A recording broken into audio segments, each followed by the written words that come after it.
Hey there everyone, welcome back to our channel. In today's video, you are going to see how to delete everything on your laptop or PC. So without any further ado, let's get right into it. Head over to your settings. Once you're there, search for recovery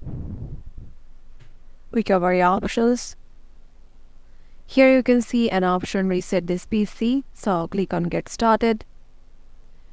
There are two options, keep my file, and another one is remove everything. If you want to remove everything including your personal files, apps and settings, then you must click on the second one. And if you want to keep some of your files and personal files and just remove the app and settings, then choose the first one.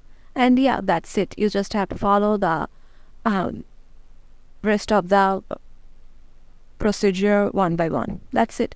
Hope this video will help you out. Make sure to give it a thumbs up and subscribe to our channel, and we'll see you in the next one.